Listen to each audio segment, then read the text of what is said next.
Okay, this is the speaking test of the International English Language Testing System, taking place on the 11th of February. Centre number DDE120, and the candidate is Mr. Ardashir Hassani. The candidate number is 01313458. The examiner is Samson Sees. Examiner number 443533. Good afternoon. My name is Samson. Good afternoon. Good afternoon. Would you please tell me your full name? Yes, my name is Ardashir Hassani. Okay, and can I see your identification, please? Here you go. Thank you.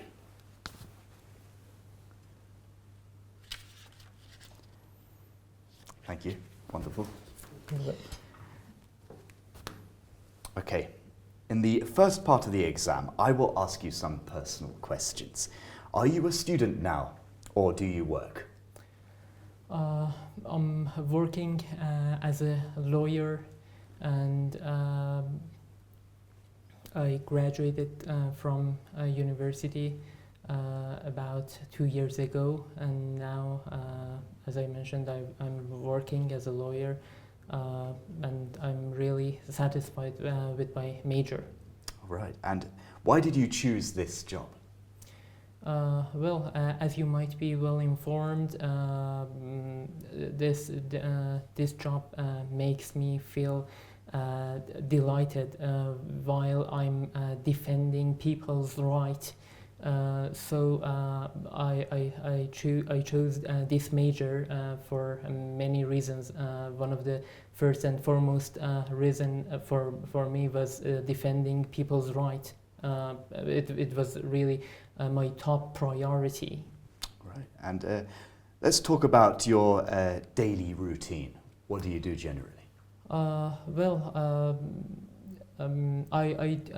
customarily do a lot of exercise each day, and in order to feel better, and I can recharge my battery by doing exercise, and this really peps me up, but these days, because of the spreading of coronavirus, we cannot go gym. We have to stay at home and do exercise at home. Okay, and is there anything about your job you would like to change? If I were to alter something in my career, that would be about salary, because they paid me peanuts about actually my vocation. And definitely I would change my salary to actually to have a handsome income. Okay, and I'd like to move on now and ask you some questions about shopping. So who does most of the shopping in your household? I do. I myself do most of my shopping in my family, because my father is retired, and my mother unfortunately are not keen on shopping, and she's an exception.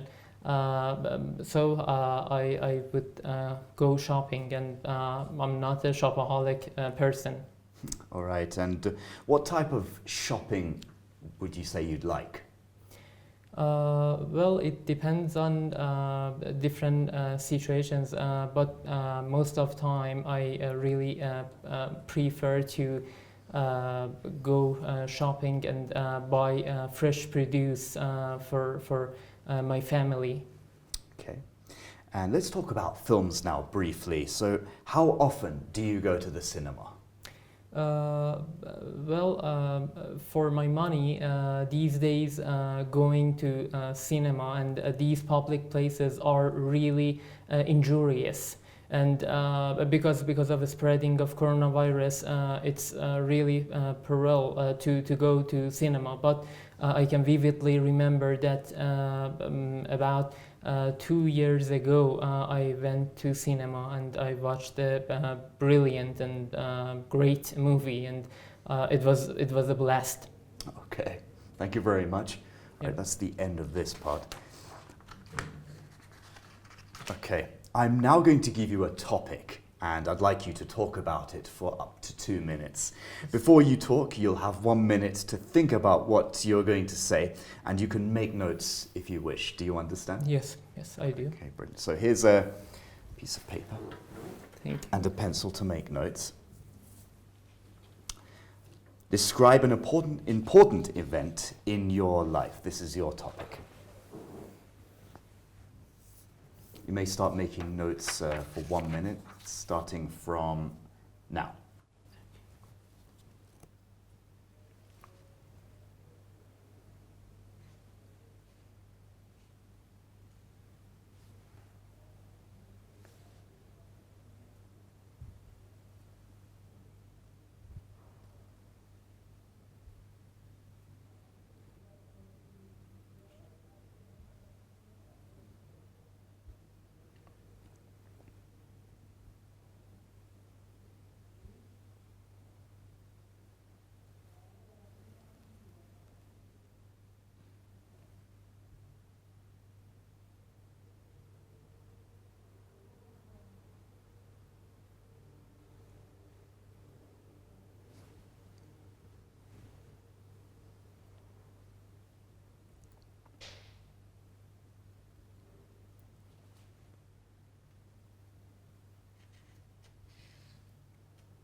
Okay, the 1 minute is up. You may now start speaking.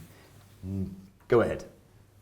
Okay, I can vividly remember about one of my pivotal part and turning point in my life. It was about my military exemption. When I recognized that I was exempted from military service, I was really exhilarated and really I was walking on air, and it was really great. And my father actually told me this news while I was alighting from the bus. I was going to institute, and I was a solitary figure at that time, and believe it or not, I was really suddenly shouting and started shouting, and on the spur of the moment I really desired to shout and burst into I really burst into tears because of this great news that I heard.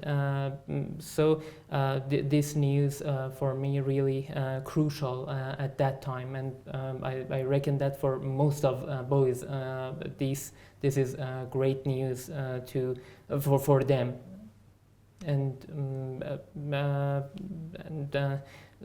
this is really great when you hear such news, because it's as you might be well informed, it's compulsory in our country, and we have to actually military service. It's a kind of a squandering. Thank you very much. That's great. That's the end of the 2 minutes. May I have the rest of your paper back? You gave me this one. Thank you. That's wonderful. Okay, so we've been talking about an important event in your life, and now I'd like to ask you some questions related to this. What days are important in your country? The first and foremost events in my country is Nowruz as an international event, and because people these days, people in this actually ceremony, they are really delighted, and they always seek for new things, and they can buy different things. So Nowruz as this ceremony and event for my country, really it is crucial and important. All people like to participate in this actually event. Okay, and why is it important to have national celebrations, do you think? Well, I reckon that having national celebrations, generally, it means that it gives some identification for each country. This is crucial and imperative for each society to have these kinds of celebrations in their country, because it can provide them with a great opportunity to introduce themselves to other societies.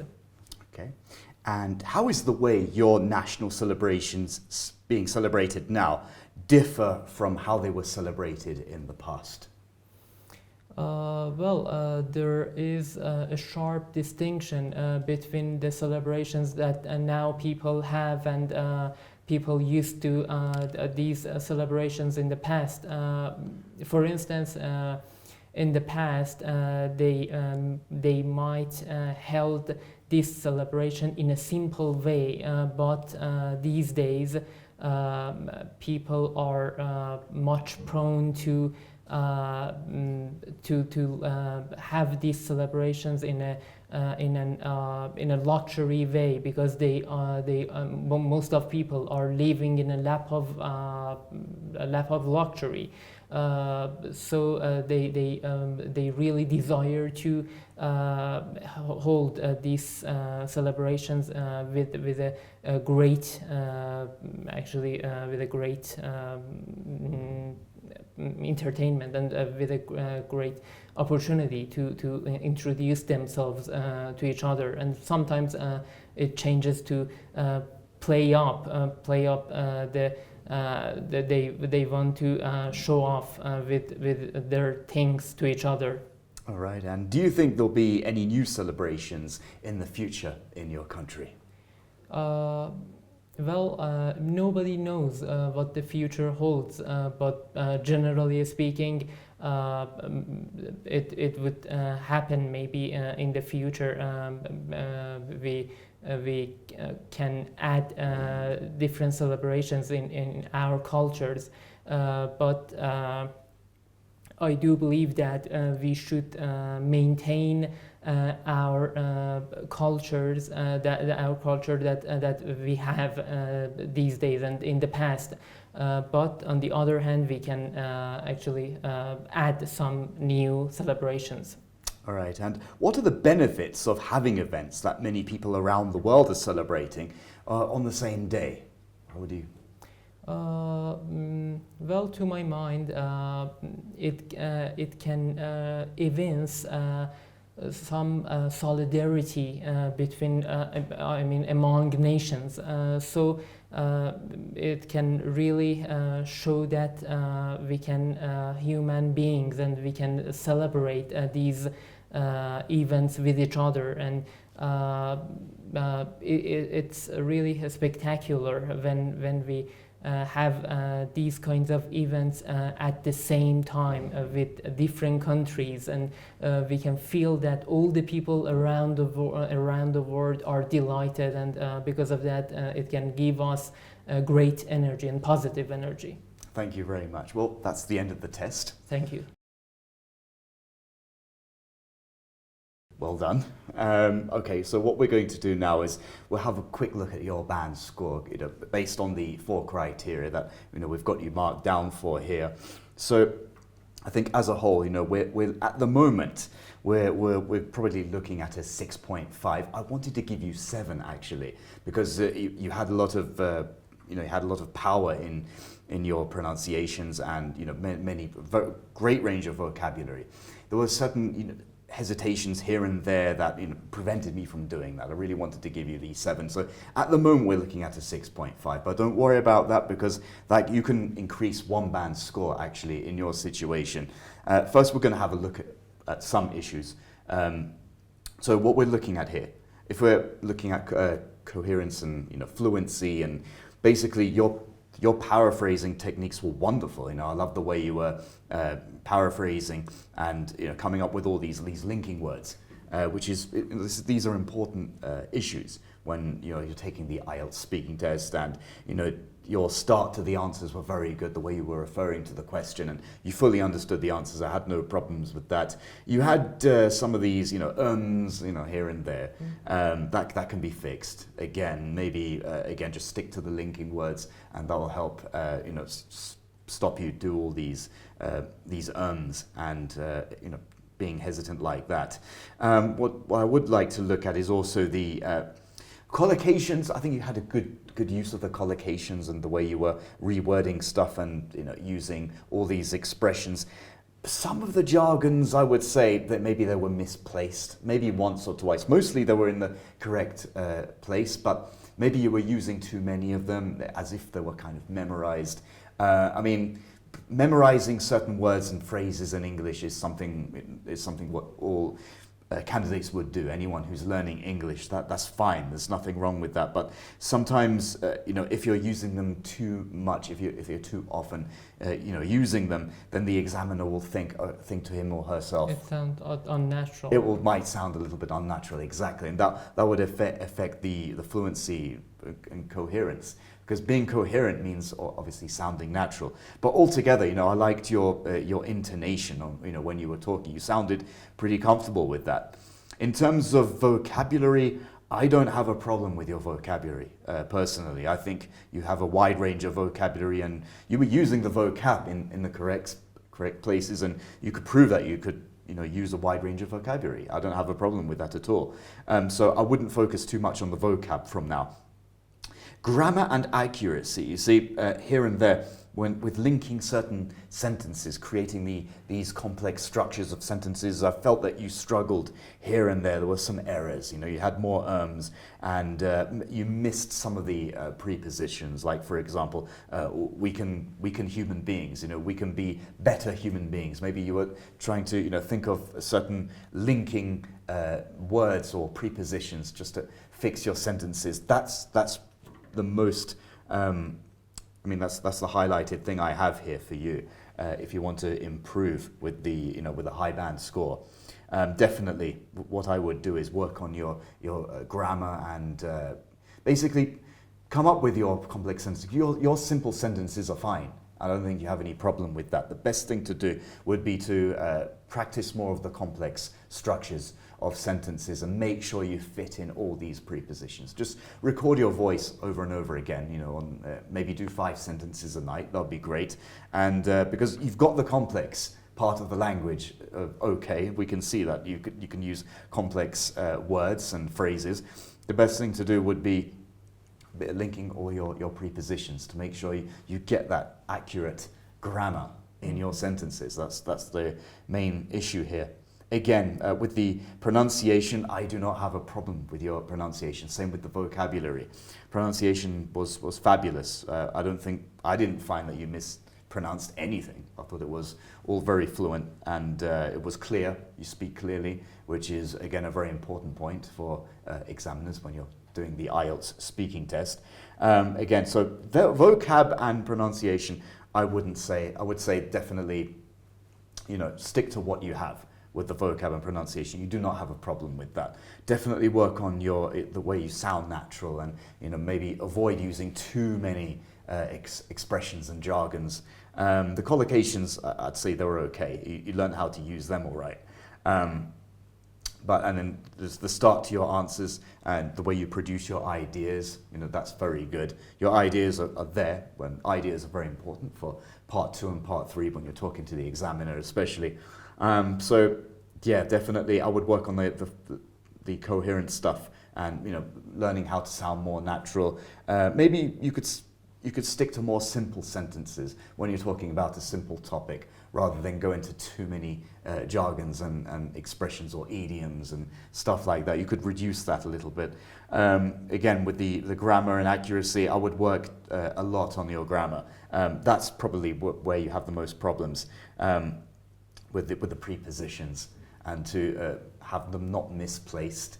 Because that will, unfortunately, it will mark you down. But again, the rest of it, I'd say you're right. You could definitely, increase one band score. So you could easily get to a 7.5, I'd say, if you just tone down a little bit on those jargons, work on your focus more on the grammar, the simple stuff, and you should be okay. Do you have any questions for me, by the way? No, but just I would like to ask you about the main problem that I have now from your point of view is grammar and fluency. That's right. Both of these parts. I mean, I have to ameliorate these two parts. Yes, and you can do it. You can easily do it because you can produce the complex stuff. You have all the vocabulary in your head, and the vocab that you have, and the pronunciation. The vocab, especially, it stops you from repeating yourself too much, which is a very good thing. So yeah, definitely, I think the errors here come from the grammar and the prepositions, like we were talking about, and the coherence.